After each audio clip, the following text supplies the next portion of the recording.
히브리서 8장 8절부터 10절까지의 말씀입니다. 히브리서 8장 8절부터 10절 제가 봉독합니다. 그들의 잘못을 지적하여 말씀하시되 주께서 이르시되 볼지어다 날이 이르니니 내가 이스라엘 집과 유다 집과 더불어 새 언약을 맺으리라. 또 주께서 이르시기를 이 언약은 내가 그들의 열조의 손을 잡고 애굽 땅에서 인도하여 내던 날에 그들과 맺은 언약과 같지 아니하도다. 그들은 내 언약 안에 머물러 있지 아니하므로 내가 그들을 돌보지 아니하였노라. 또 주께서 이르시되 그날 후에 내가 이스라엘 집과 맺을 언약은 이것이니 내 법을 그들의 생각에 두고 그들의 마음에 이것을 기록하리라. 나는 그들에게 하나님이 되고 그들은 내게 백성이 되리라. 아멘. 우리가 예수를 믿고 그리스도인이 되면 죄 가운데 얽매였던 삶을 끝내게 됩니다. 우리를 통치했던 죄를 벗어날 수 없어서 죄의 요구를 따르던 인생들이 자유롭게 되어서 하나님의 통치를 받고 또 하나님의 뜻을 알게 되고 하나님의 뜻을 가지고 살 수 있게 되는 것이죠. 그래서 믿는 자는 믿음으로부터 시작해서 죄를 분별하고 하나님의 뜻을 탐구하는 삶을 살아가는 것입니다. 그런데 죄의 삶에 익숙했던 우리는 하나님의 뜻과 통치를 이해함에 있어서 죄와 같이 이해할 때가 있습니다.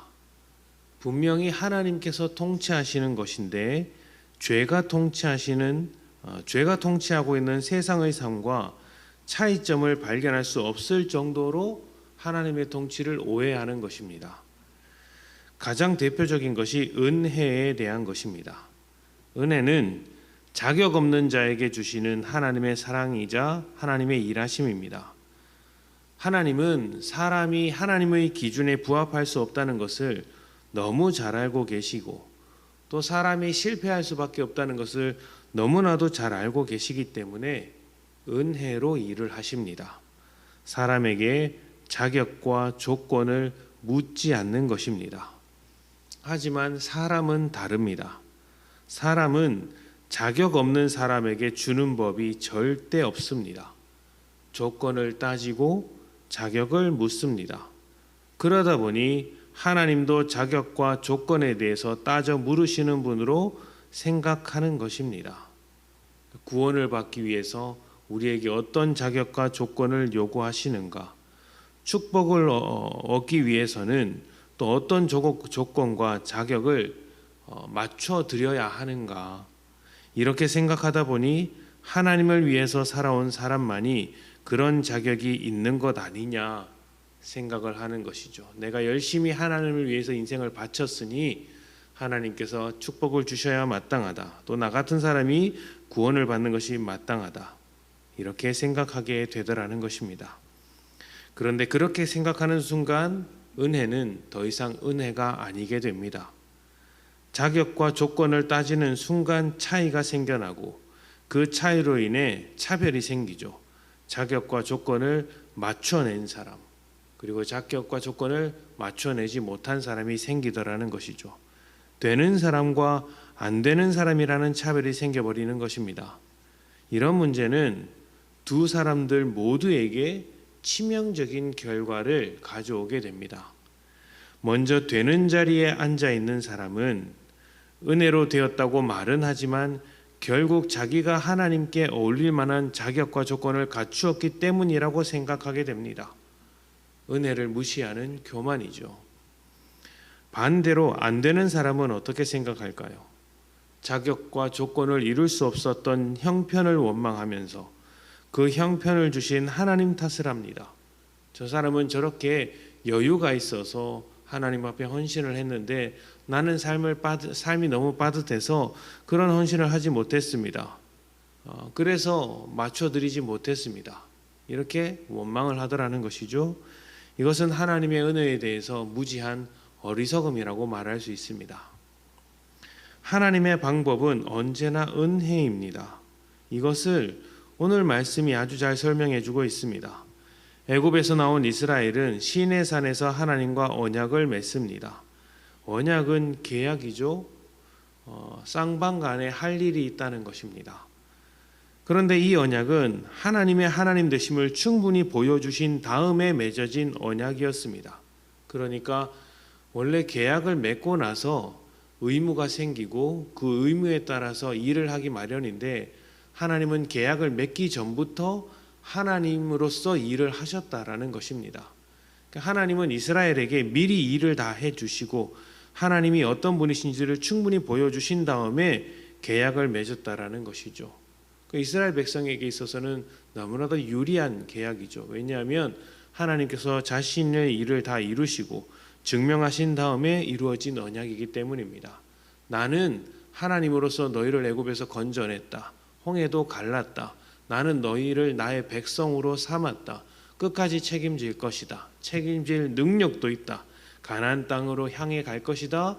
나는 그곳으로 가는 것을 그곳으로 들어가기까지 너희 곁에서 항상 일을 해주겠다. 이 모든 것을 보여주시고 확인시켜 주셨습니다. 그리고 나서 계약을 맺는 것이죠. 그러니 너희는 내 백성으로 살아라. 내가 너희를 위해서 이렇게 일해주는 하나님이니 너희는 내 백성으로 살아라. 그러니 이스라엘의 입장에서는 계약에 있어서 불확실한 내용이 하나도 없다고 말할 수 있습니다. 그런데 이스라엘이 어떻게 했습니까? 가나안 땅에 들어가서 하나님께서 그 일을 이루신 것을 다 확인하고 그 나라에 살면서, 그 땅에서 살면서 하나님의 백성이 되기보다는 바알을 따랐고 아세라를 섬겼습니다. 하나님은 언약을 다 이루셨으나 이스라엘은 언약을 포기한 것입니다. 이렇게 약속을 저버린 사람을 무엇이라고 할까요? 배신자라고 합니다. 하나님은 성실하게 일하셨으나 이스라엘은 하나님을 배신했고 하나님을 떠난 것이죠. 역사적으로 배신자는 굉장히 잔인하게 처리했습니다. 그것이 사람의 방법입니다. 조선시대의 경우에는 역적을 처리하는 것만 봐도 알 수 있습니다. 조선시대의 경우에 역적을 처리하는 것을 보면 일단 그 역적의 그 주모자, 주동자는 모든 사람들이 보는 곳에서 거열형을 처하거나 거열형에 처하게 만들거나 참수형으로 죽였습니다. 그러니까 굉장히 잔인하게 사람들이 다 보는 앞에서 이렇게 비참한 죽음을 맞이하도록 만들었던 것이죠. 그 사람만 죽는 것이 아니라 일가 친척, 가족들도 모두 죽거나 노비가 되었습니다. 노비가 된 사람, 노예가 된 사람들은 정말 비참한 삶을 살았던 것이죠. 또 그 가문 전체가 절대로 과거 시험을 볼 수 없었습니다. 그 당시 양반이 살아갈 수 있는, 출세할 수 있는 유일한 길이 과거 시험이라고 볼 때 양반 취급을 더 이상 해주지 않았던 것이라고 할 수 있죠. 그러면 상인으로 살아야 했었는데 상인이라는 것은 양반보다 낮은 신분이 된다라는 것입니다.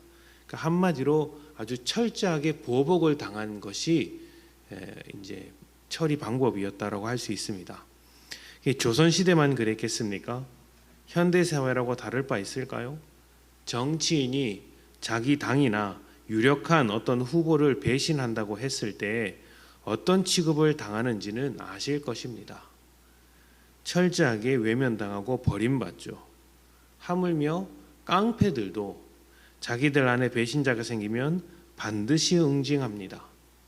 학생들이든 민족 안에서든 군인이든 어떤 집단 안에서 배신자가 발생하면 절대로 가만두는 법이 없습니다. 사회적으로 매장시키든지 아니면 생명을 빼앗는 일도 서슴지 않았던 것이 배신자를 처리하는 사람의 방법이었습니다. 그런데 이런 것이 죄의 지배 아래에 있는 사람의 모습이라고 성경이 말을 합니다. 죄가 특별한 게 아닙니다. 하나님을 닮아 있지 않으면 그게 죄입니다. 우리는 죄가 너무 익숙해서 배신자를 처단하는 것이 너무나도 당연한 일로만 여겨지지만 하나님은 은혜와 사랑이 없는 죄의 단면이다라고 말을 하는 것이죠. 죄가 통치하는 세상의 모습 중에 하나이다.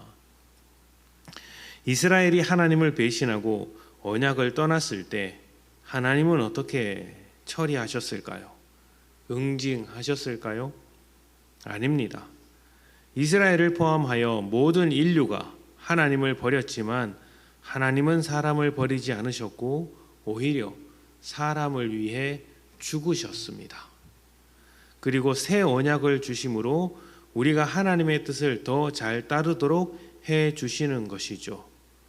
이러한 관계가 사람에게 아주 비슷하게 나타나는 곳이 있는데 바로 부모와 자식 간의 관계입니다.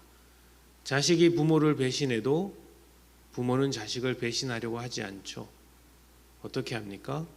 찾아오는 자식에게 따뜻한 밥 한 그릇 먹으면서 그래도 너는 내 자식이다 말하지 않습니까? 하나님의 사랑이 그와 같다고 말을 하는 것이죠. 하나님의 언약이 그와 같다. 하나님의 은혜가 그와 같은 것이다. 너희가 할 수 있는 그 최상의 사랑이 하나님의 그 은혜를 닮아 있는 것이다라고 말을 하는 것이죠. 이것이 자격 없는 자에게 주시는 은혜입니다.